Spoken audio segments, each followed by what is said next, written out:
It's awarded by the King of Sweden. Uh, they actually have a.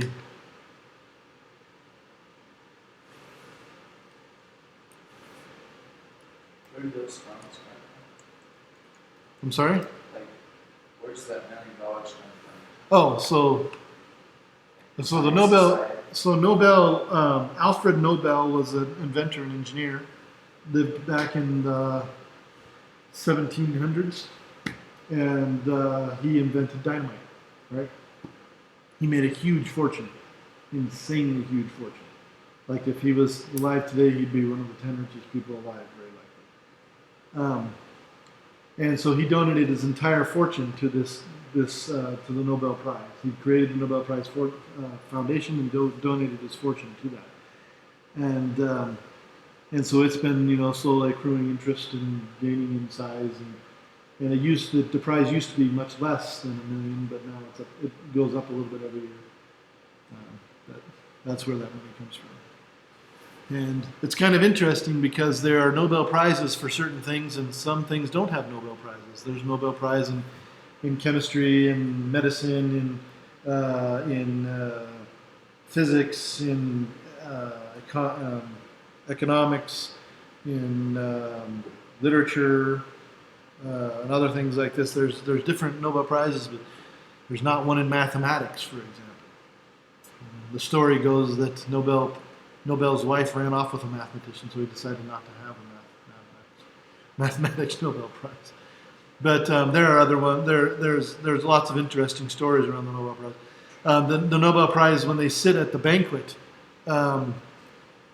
there's a banquet that happens for all the Nobel Prize laureates, and the seating is very specific. You have at the head of the table. Here's this long table down the middle.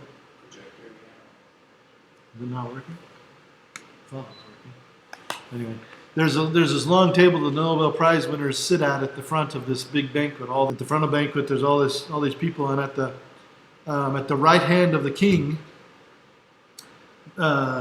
is the Nobel Peace Prize, because that's the real reason that he created the Nobel Prizes, because he was really angry that people were using dynamite in war. Right? At the left hand of the king sits the queen. And at the left hand of the queen sits the Nobel Physics Prize winner, because he thought that physics was the most fundamental science. And then it goes from there outward. He essentially made it most important to least important in his view of the prizes. And I don't know what the order is after that. I have no idea. But it kind of gives you an idea of what his priorities were, And it's completely up to his whim and up to his opinion, but kind of interesting.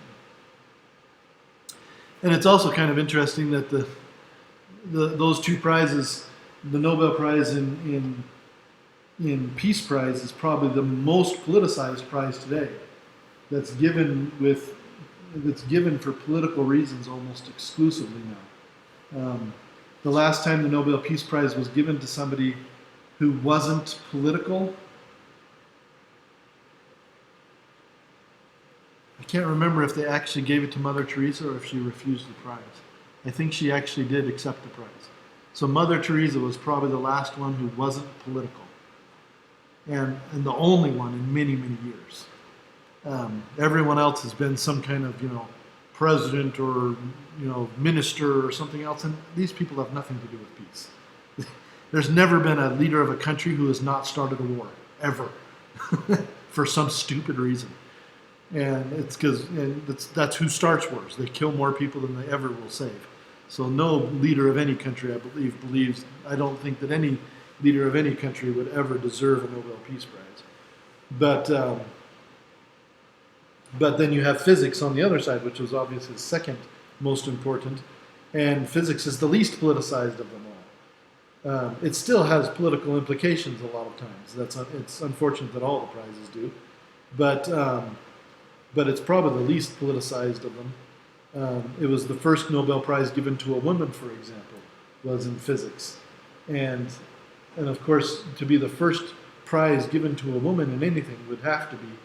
And a woman that deserved it, not just a woman that was because she was a woman. It was given to Madame Curie, and that obviously was a deserved award, and so it wasn't political. So anyway, kind of interesting. It's a fun time to see when the Nobel Prize is given out. It's not always, and it's become a fashion show. Here's a little fashion show thing, the Nobel Prize gala. It's kind of ridiculous, but anyway. The Nobel Prize is quite important in physics. It's not the only award in physics, but it is certainly an important one for many physicists.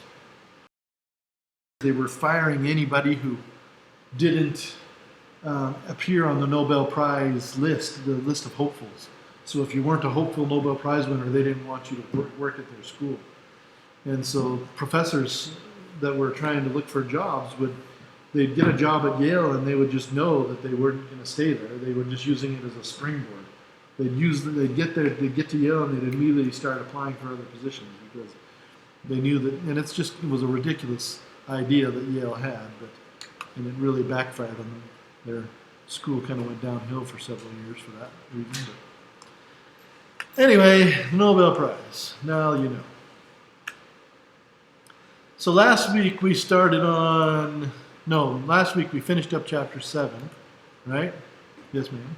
On the side of chapter 8 homework isn't available because it's listed as in class Friday. Yeah, I haven't changed that. Yeah, we'll change that today. But today we're going to be talking about conservation of energy and potential energy. This chapter, I believe, should go fairly quickly and well, if I'm remembering it correctly.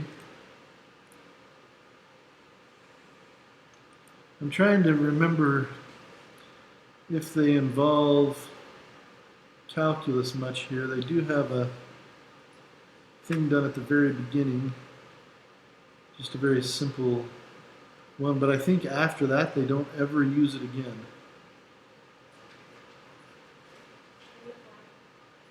What's that? I am recording, yes. Thank you for reminding me, because I often forget.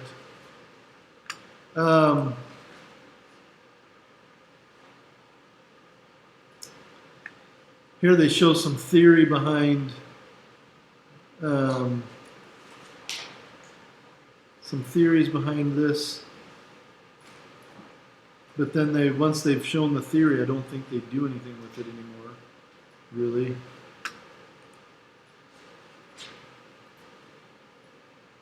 Yeah.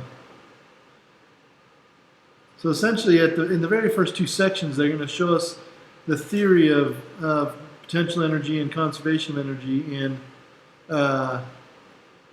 with calculus. Here they do an example of why we don't need to use calculus, which is kind of goofy, but they use calculus to show us how we don't need to use calculus.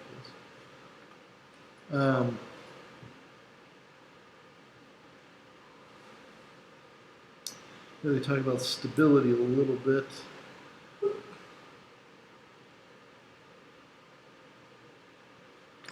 And oscillations. So this section is largely theoretical, largely about the theory of energy, why it's conserved, the theory of potential energy. So it shouldn't take us too much to get through it. And I'm hoping that we can actually get started on chapter 9 before the end of the week. Maybe by Wednesday, if we can start on chapter 9, that would be great, because that would go along with our lab for this week. Our lab for this week is going to be, how far did you guys get in the conservation energy lab last week? What's that? So you can do one more day of that one. If we did one more day of that one and we did momentum next week, that would be fine. That would work out well too. So we'll just do that. We'll do another week of the energy lab, and then we'll do momentum next week. That'll work out nicely. Okay. So anyway, So we're starting chapter 8, and we've actually already talked about some of these things in part. We talked about the work energy theorem, which is partially about kinetic energy. We've talked about potential energy a little bit. So these aren't going to be necessarily new ideas, but we're going to apply them in slightly different ways, talk about them in slightly different ways, get some theory behind them involved. And we're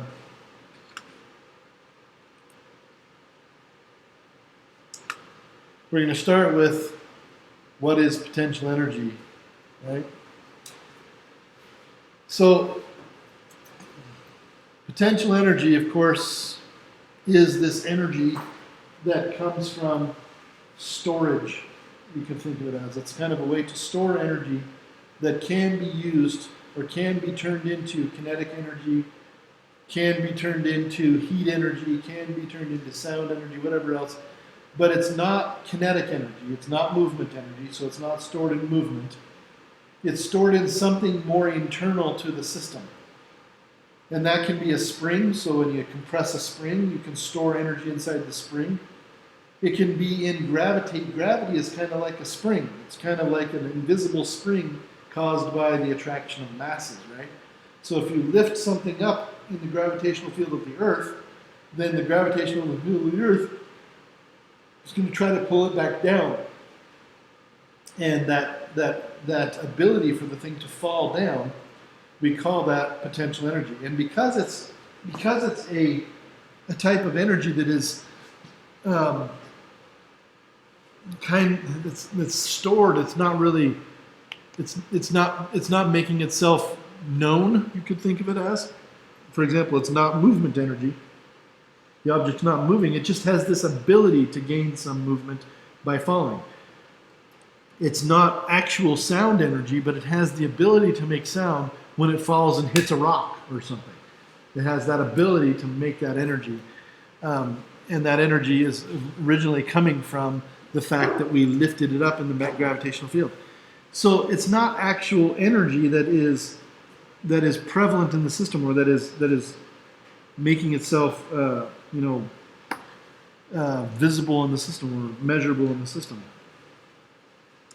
So as such, it's almost like it's kind of a fake energy. Not really a fake energy, but just a kind of a hidden energy, almost, you could think of it as. And part of the reason we want to discuss that is because this energy has to have a starting point. It has to have a 0 point. We have to choose that 0 point, in fact, because there is no real 0 point for gravity. I mean, once two things are 0 distance apart, that's the 0 point, but two objects that are 0 distance apart are the same object. They are actually really on top of each other. They are melded into one. So there really is no 0 point. You have to choose where the 0 point is going to be. And usually, it's pretty obvious in a problem. You have a problem like this where you have two football players, one person kicks the ball, one person catches the ball, and the person kicking the ball kicks it up into the air at some certain height, and usually we measure that height above the ground. You could also measure it above where he kicks it, which is a few feet above the ground. You could call your 0 point in height whatever you want to call it. You could call it where this other guy catches it, which is a little higher than where it's kicked from. But you could also call the 0 point at the very top. You could say this is 0 up here, and all this stuff is different height. It's negative height, or it can be positive height. Depends on which way it's positive or negative. But the point is that we have to choose where we're going to measure 0 from in every problem. And it's different for every problem because every problem takes place in a different situation, a different place. If I do this problem in California, I might say that my 0 point is at sea level because there's a lot of places in California that are close to sea level. But in Nebraska, my 0 point is always going to be at about 2,000 feet above sea level because that's where we are in Nebraska. In Nebraska, we're about to... So that 0 point where ground is, where we measure from, is always shifting. And that's fine. It doesn't matter. But for any given problem, you must measure from the same 0 point all the time if the math is going to come out correct. That's the important thing to remember. So if you decide, if you're throwing a rock off the top of a building and you decide the top of the building is zero, is your zero height, and everything above that is a positive height, then everything below that must be a negative height. And you can't have negative heights when it comes to potential energy and things like this. Oh, excuse me. Sorry. That also means that you can have negative potential energies. If the ball is kicked above, in the positive direction above your 0 point, then it will have a positive potential energy. If the ball goes below your chosen 0 point, it will have a negative potential energy. And the energy goes back and forth between potential and kinetic in many situations as well. Like the football, when you kick it at the bottom of its motion, right after you've kicked it, it's at its maximum speed, so which means it's going to have its maximum kinetic energy. And right after you kicked it, it's at its lowest point, so it'll have its lowest potential energy. Maximum kinetic, lowest potential. Then as the ball goes upward, it loses kinetic energy, it loses speed as gravity pulls on it. And so the kinetic energy is decreasing and the potential energy is increasing because the ball is going up. At the very top of its motion, it has its maximum potential energy and its minimum kinetic energy because its kinetic energy, its speed is at a minimum and its height is at a maximum. And so on. So it trades back and forth between potential and kinetic. One of the things that we put together in the math is that we say that the change in potential energy is actually equal to the negative of the work done. The negative of the work done by gravity between points A and B, or whatever kind of work, doesn't really matter. This equation becomes quite important. And the potential energy, of course, is defined as your final potential energy minus your initial potential energy. But if you put that together with the equation that we had in the last chapter, work energy theorem, you get an equation that looks like this. The change in kinetic energy equals the change in potential energy. And that is really quite interesting because these are both between points A and B, and this is where we get what we really call a state equation. We've talked about state equations a little bit. But this equation is true no matter where you are in the path of the ball or where you are in the path of whatever. In a system where there's no outside forces, that energy will switch back and forth between kinetic energies and potential energies. When you have a high potential energy, you'll have a lower kinetic energy. When you have a higher kinetic energy, you'll have a lower potential energy, and so on. And we'll just trade it back and forth. Now, potential energy is a thing that depends on what you've done. In gravity, for example, if you lift the ball upward in gravity, then it changes its potential energy because it's at a higher point above the Earth's surface, which means it's further away from the Earth's center, which means it has more of an ability to fall towards the Earth's center.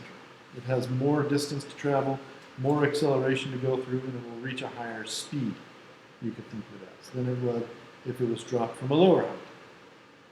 So, in other words, it matters where you are. Your position matters when it comes to potential energy. And since potential energy is directly related to negative work here, and we know that the work is a path integral, then we can actually say that our work is affecting the work that we do to move an object into a potential, from one potential to another potential, is going to have something to do with an integral of that work, or on the negative of the integral of that work. And so we go ahead and do that. For F, the force times the distance, or the force times the displacement differential, is the work when we do the integral, right? And they go ahead and do that for this particular case. They have a particle that's moving under the action of this force in the x with an x dependence, and it's moving in the x-axis, right? So it's got this force that's moving it. It's moving along the x-axis, has an acceleration of 3 newtons per meter squared, and they want to know what is the difference in potential energy as it moves from one point to the next point, x equals 1 to x equals 2, and the particle's potential energy at x equals 1 with respect to this 5 joules of potential energy at x equals 0. So what are they talking about? Well, they're talking about how much energy this thing has at different positions, of course, and how much of it is dependent on, how much of it is work and how much of it is potential energy. So if we do the work integral here, you take the work force, which is a times x right here, sorry, a times x squared right here. And then we're moving in the x direction, so the derivative of our movement is just dx. The dr, in other words, just becomes dx because we're only moving in that direction. So it's just dx. And we do this integral. Remember, when you do integrals, you take the exponent of the independent variable and you increase it by 1 and divide by that same number. So this becomes x cubed divided by 3. We have an x cubed divided by 3. We also have an acceleration in here, which is part of this. That's part of our force.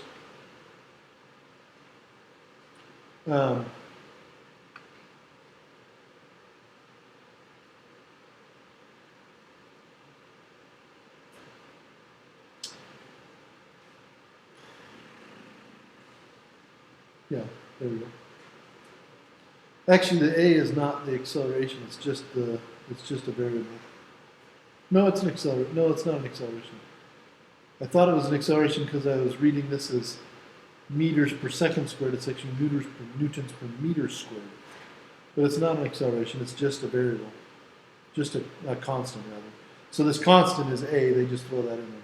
But anyway, the point is that we get this integral done, and we get 7 joules of work done to raise us in this potential. So we get this change in potential energy of 7 joules, right? However, this part, let's see. Oh yeah. So the next part is in the next part we're actually going to use this function. If we do this function without any numbers, without any x1 or x2, from going from 1 meter to 2 meter, we get this function where we have a constant at the 0 point. And the 0 point, they tell us the constant is 0.5. So this 0.5 goes in right here, and then we can plug in whatever number we want in there for any other position of x. They want to know what the potential energy is at 1 meter, so we plug in 1 and we cube it, and we do this math and add the 0.5 joules to it, and we get 1.5 joules. Now this is the theory of it. I want to show you what this means graphically. They don't show you this here. They don't show you any pictures here, and I want to show you what this means picture-wise. So let's go and do that. Talking about it's not really all that useful. Let's look at it. So in the first part of this, we have this. This is kind of this is what's going on here. We have our x and y directions. This is the x direction. This is the y direction. Our object, we have this object that's going to move in the x direction. It's moving in the x direction, right? In the first part of it, it moves. In the first part of the problem, it moves from 1 meter to 2 meter. So it's actually going to move from this point 1 to point 2 right here. So this is where it's going from and to. This part is not happening. It's starting here and it's going to here. And they want to know what is the change in potential energy. Delta U is what they call it. And we know that delta U is equal to negative the amount of work done going from point 1 to point 2. So whatever work it takes to go from here to here is what it does. They also tell us the amount of force that this particle has to go against. In other words, they're telling us the force required for this work. And that force between point 1 and 2 looks like this. In fact, the force in all points of x looks like this. It's x squared times a. So there's a number in front of it. In the particular example, the number in front of it is actually a 3. And so the force is dependent on where you are. At 1, the amount of force that you feel is 1 squared times 3. So you feel a force of 3 newtons when you're at 1. And that's the kind of the resistance you feel at 1.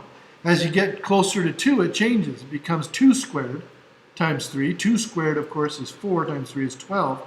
So as you get close to here, you actually feel a force of 12 newtons. You start at 3 newtons, and it increases to 12 newtons. And this increase is it's a big increase. It's not just a linear increase because it's x squared, right? So you've got this exponential increase, or it's more like a quadratic increase. You have a quadratic increase between 1 and 2 of the force. So as you get closer and closer and closer, it gets much harder as you get closer to 2 to push this particle from here to here. So how do you determine how much work needs to be done? Because the force is not constant, we have to do an integral. So they do an integral. They do an integral from point 1, from x equals 1 to x equals 2, of the force, which is 3 times x squared, in the direction that the force is walking, which is the x direction, dx. And the integral of this gives us 3x cubed over 3, because you increase this by 1 and divide by that number, so x cubed divided by 3. And we evaluate that between the points 1 and 2. When you evaluate between points 1 and 2, you do the evaluation of the top number first, 3 times 2 cubed. 3 times 2 cubed, 2 cubed of course is 2 times, 2 times 2 times 2, which is 8, right? And then divided by 3, of course the 3's cancel and you get 8. And then you do this one next and you subtract this one off. So you subtract off 3 times 1 over 3, and that is then just 1. And so that's where you get the 7 joules from of energy. The 7 joules of work done, 7 joules of change in potential energy, negative 7 joules of potential energy. So that's your work done, and that's your negative of that. Your change in potential energy is negative 7 joules.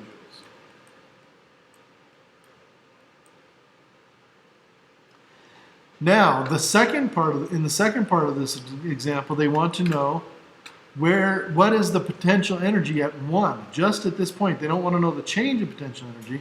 They want to know the potential energy at 1 compared to the potential energy at 0, essentially. And so you could do this a couple of different ways. You could actually do it the same way we did part A, except you could go from 0 to 1 and calculate this same thing, 3x squared dx. Or you could calculate the indefinite integral, which means that you don't put any numbers here, and you just do the integral of 3x squared dx. And when you do that, you get the same answer. You get a 3x cubed over 3. And that is your answer for any x, but you always have to add on a constant, and that constant is going to be the function at 0. In other words, the amount of potential energy at the point 0 right here. So that would be the potential energy at x equals 0. Well, they tell us the potential energy at x equals 0 is 0.5 joules. So we end up taking 3 times x cubed, which is just 1 cubed in this case, over 3 plus potential energy at x equals 0, which is 0.5. I think it was 0.5. 0.5 joules, right? And then you get the 1, these 3's of course cancel, you get 1, so 1 cubed plus 5 is 1.5. So you get 1.5 joules at x equals 1, right there.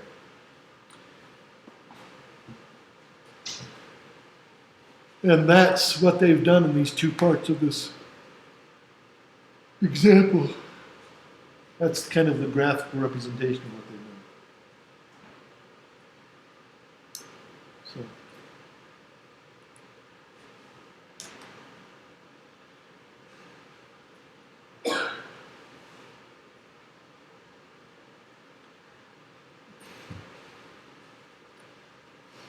So what about gravitational potential energy near the Earth? This is where, near the surface of the Earth, this is where we spend a lot of time doing our physics and our mathematics, so this makes sense to learn about.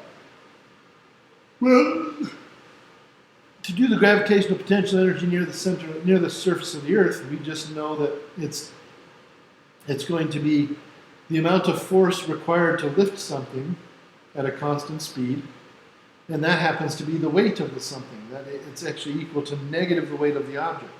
So, but it's the weight of the object is m times g, mass times gravity, right? So that's your force, your m times g, and the distance that you lifted is y. Now this only works if you lift it a short distance. Short meaning you know, you don't want to go thousands of meters. If you lift something thousands of meters, then the potential energy is a little bit compromised by the fact that G is not constant anymore. G is constant as long as you don't go too big of distance above the surface of the Earth. Once you get to about 8,000, 10,000 meters or something like that, G has gone down enough that you can actually measure the difference, right? So top of Mount Everest. You can go up to the top of Mount Everest, and this is still pretty good.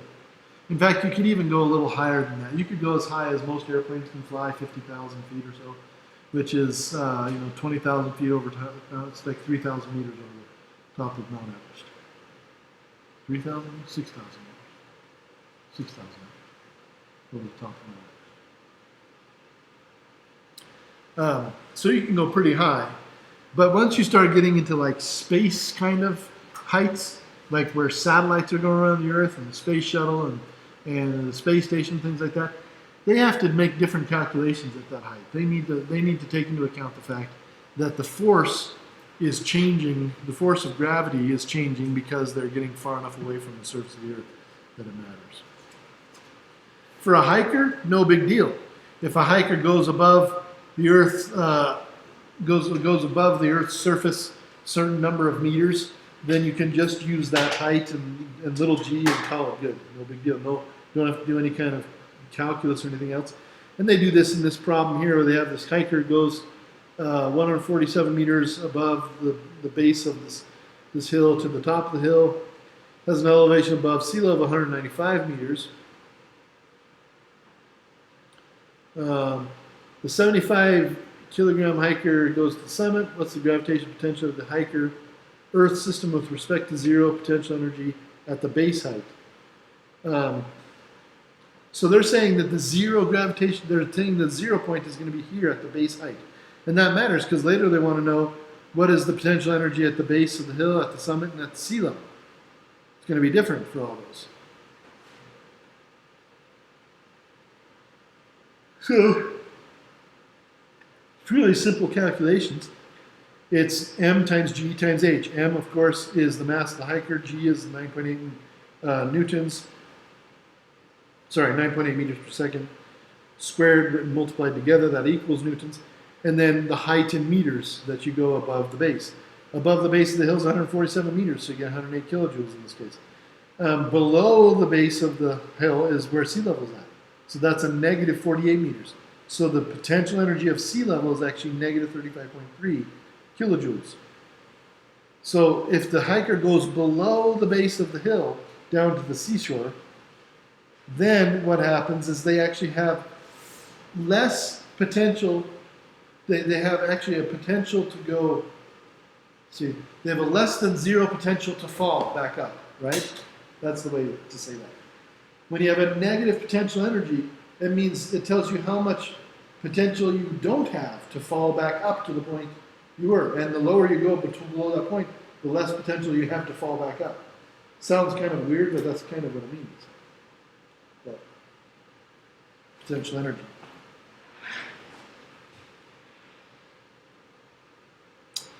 Now, elastic potential energy. This is the kind of potential energy that's stored in springy objects. We learned when we were doing work, we learned about the work done to stretch and compress a spring.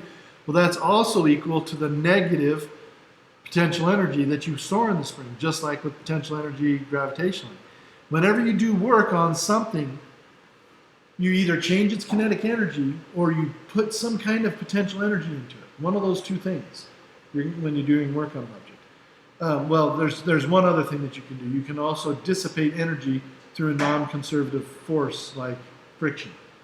So if you're pushing an object and it's not speeding it up and it's not getting any potential energy in any way, shape, or form, probably it's heating up and dissipating energy in the form of heat from friction.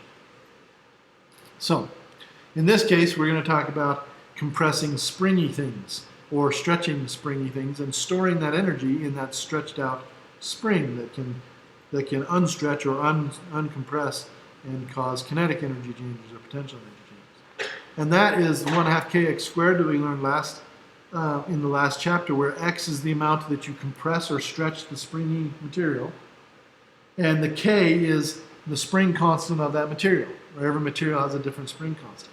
And the 1/2 comes from doing an integral over this linear, this linearly changing force. So there's your potential energy for springs. The constant, of course, is going to be where you plug in the potential energy at the 0 point. Whatever you're calling 0, x equals 0. So here we have an unstretched spring. So for springs, usually we put our 0 point at the unstretched length, because when it's unstretched, it has a potential energy of 0, and that's just a very convenient place to have it. So an unstretched length of 20 centimeter long, so that the spring is 20 centimeters. When it's completely relaxed, there's no forces acting on it. And it has a spring constant of 4 newtons per centimeter. How much elastic potential energy does the spring contribute when its length is 23 centimeters? So now you've stretched it out 23 centimeters. That means your delta x in this equation up here, your x in the equation up there, is 3 centimeters from that change. And the force that you had to apply to it is going to be the x times the k. So your k is 4 newtons per centimeter, and your x was 3 centimeters, so that's going to be 3 times 4, which is 12 newtons. So your force is 12, your x is 3, you plug it into that equation to get the force at that point. So they go ahead and do that. Here's your displacement. They plug it into the equation. They plug in that displacement into the potential energy equation to get the potential energy, 0.18 joules. They do it at a different displacement, 0.72 joules. And you notice that the very similar thing is happening here, that the more you stretch it, the more energy there is. And it's not quite as extreme as the last time. The last time went from 1 to 12 in a step of 1, right? In a step of 3, this one goes from 3 to 6, which is not nearly as, it's not 3 to 6, it goes from, 0.18 to 0.14. It's not really nearly as big a change, but it's still a big change. It's still not linear, but we would expect that. But here we didn't have to do any calculus. We just calculated the potential energy at each position. You could calculate the difference by taking the difference of those, and you're good to go. Yes? Why is it 0.72 instead of just 72? Because we're measuring in joules here, and this is measured in centimeters per centimeter. So they had to do it. They had to do a conversion there. Oh wait, is that correct? Let's see.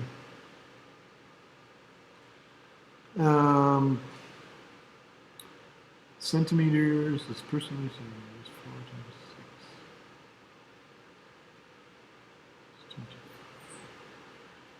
6. Yeah, that is still the case. So what the math, when you do the math here, you end up with Newton centimeters instead of Newton meters. So you have to divide by 100, and you get 0.72. That's what happens. Yes. Question.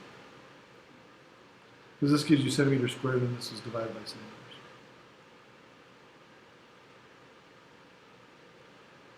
Okay, so now we've done gravitational potential and elastic potential. What if we put them together? What if we have a string that is stretching because gravity is pulling on a mass on the bottom of it? Then you have two kinds of potential energy being stored up. The potential energy from the spring alone, and then gravity pulls it a little bit further. Right? So you have combined potential energies in this one. And in that case, you just add the potential energies together. You still have to have the same 0 point, so you have to choose where your 0 point is going to be. If the 0 point is going to be at the relaxed length of the spring, fine. If it's going to be on the ground, fine. But you need to define those. I would choose the middle point of the spring personally. And they do an example of that here. And you can see now that we're kind of going back to algebra in our solutions of examples. We did some examples of theory, but for these last two examples, it's just been algebra. We're just using the algebraic formulas. And these formulas do come from calculus, and that's the point. We show you the theory so we can show you where the formula comes from, and then you can use the formula in so many situations that, we just use it like crazy. We'll leave it at that for now, and we'll see you again tomorrow. Have a good day. Make sure you get started on the homework so you can ask questions tomorrow. Yes. But we still can't. But, Oh, yeah, I'll fix that right now. on Friday, when we worked through that really long problem, and Yep. you said you were a bit too ambitious in assigning it, you said you would give us points for B. Yeah, I'll go ahead and put those in by hand. Now that we've all turned that in, I'll go ahead and put those points in by hand. I just wasn't sure how that was going to be. Yeah, with WebAssign, I actually have to add bonus points to the problem. Is what I have to do. It doesn't allow me to add the points in. I just have to add them. I have to add them as bonus points. But I'll be able to do that. Yep.